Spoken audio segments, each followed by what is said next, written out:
Is immigration good or bad for Britain? Well, politics professor and best-selling author Matthew Goodwin, who is the author of one of the UK's biggest Substacks at matthewgoodwin.org, always a must-read. Well, as I said, delighted to say that Matthew Goodwin joins me now. Matthew, good to see you in the studio. You're going to be hosting a major live debate about this on the 18th of March. We'll get the details in a moment. But in short, what's your view? Is immigration good or bad for the country? Well, the kind of immigration that we have now, mass immigration, low-skill immigration, low-wage migration, I think is bad for Britain. You remember the 2019 general election, Boris Johnson said we're going to get high-skill, high-wage, highly selective migration, which is going to drive productivity, drive innovation. Australian points-based system? The Australian-based points system. What we got actually was the opposite of that. The Conservatives, I would argue, really failed on migration. And what they've given us is an economy that is really based, Mark, on lots of low-skill, low-wage migration from outside of Europe. Now, if you look at the latest studies that have been done, the University of Amsterdam, in Denmark, Sweden, they all say the same thing. The kind of migration that we are now dependent upon takes more out of the economy than it puts into the economy. So that's why I'm arguing that this kind of mass migration is bad for Britain. And also, fundamentally, Mark, it's not just about what it adds or takes away from the economy. It's bad for the country in terms of pressure on public services. It's worsening the housing crisis. Almost all of the evidence recently shows that quite clearly. And culturally, I think it just makes people feel very anxious about the direction of society. How are we going to hold this country together when we're going through this scale of change at this speed? And I think that's why many people, I think, watching the show will be thinking, something's not right here. What about that well-established correlation between a growing economy and a rising population? Yeah, so it's interesting. We just had the latest economic data and, you know, the argument, you have more people, you have more GDP. I mean, that's basically how it works. But GDP per head, productivity per person is actually going down. Now, why is that happening? One reason, I would argue, is because we are basically now in an era where we've got mass immigration for the next 20, 30 years built into the forecasts. It's the wrong kind of migration. It's not productive migration. It's basically low-wage workers coming in to keep big business happy, to keep their profit margins high, to keep labour costs low, and to keep consumption high. But it's not actually generating good, robust, meaningful growth. So what I'm saying we need is a completely different kind of conversation about immigration in this country. Because, to be frank, most people out there in the country, not the people watching this show, they're clued into politics, they know what's going on. Most people out there haven't even figured out what's going on in the country at the moment, and that's why we're having this big debate. Why have the Conservatives allowed this to happen? Because that was the promise of Brexit, wasn't it? Control of our borders, of sort of that, you know, ties in with stopping the boats and illegal immigration. But the implication of Brexit is that overall migration numbers would drop. Why have the Tories let this happen?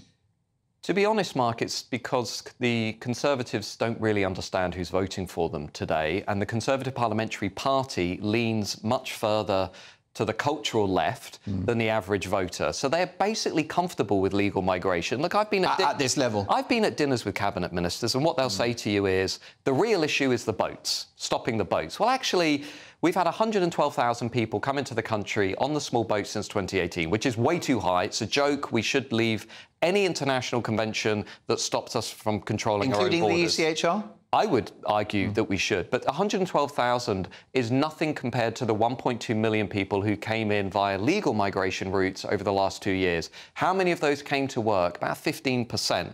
The rest were students, relatives of students, the relatives of workers, or asylum seekers, migrants coming in on humanitarian routes. So, look, some immigration is good. High-skill immigration is good. Migration that genuinely benefits the NHS, fine. I don't have a problem with that. What I have a problem with is this model of mass migration based on low-skill, low-wage migration from outside of Europe, which is weakening, not strengthening British society.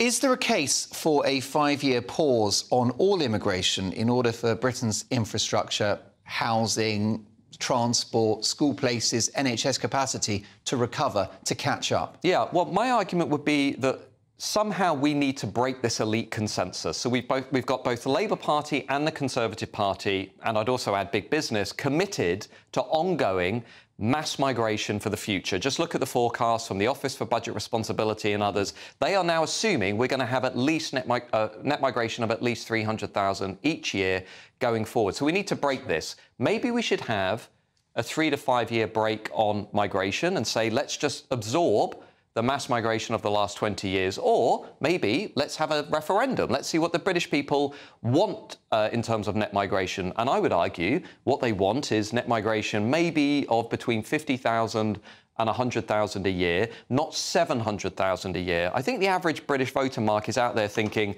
I accept we need some migration. We have an aging population. We need to keep things like the NHS and so on ticking over. But I think people are looking at these numbers. Here's another number. Over the next 12 years, we're going to have 6.6 million people added to this country.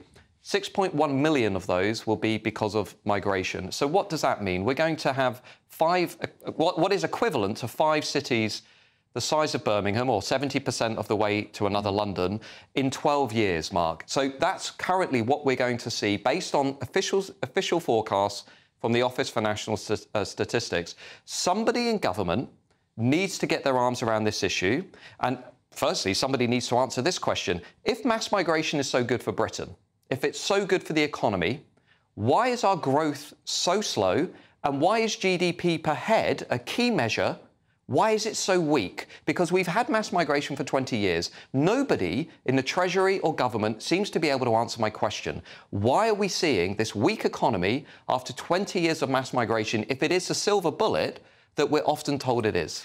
Why are the political left so pro-immigration, given that unsustainable levels often impact poorer communities the greatest? I think it's a great question. I think the left views immigration as a luxury belief. It's an issue they use to project their sense of moral righteousness, their virtue. But you're absolutely right, Mark. I mean, Robert Putnam, one of the world's most esteemed professors, has shown this. In countries that experience large-scale migration, which are very diverse, levels of trust are lower, and you also get a big pressure on the welfare system because people become less willing to pay tax into the collective pot because they don't really know who they're supporting through the welfare system. You know, why is it, for example, that the British taxpayer should be happy to pay money into the collective pot while also seeing things like the protests after October 7th or, you know, criminal gangs in London or Abdul Azidi running around the country, pouring acid over a poor family, even though he was already a convicted sex offender? I think the British people have a very strong sense of fair play. And I think what they feel now is that principle of fair play is consistently being violated, not just by illegal migrants and so on, but actually by their leaders, by people who are supposed to put the British people before illegal migrants in a system that's clearly broken.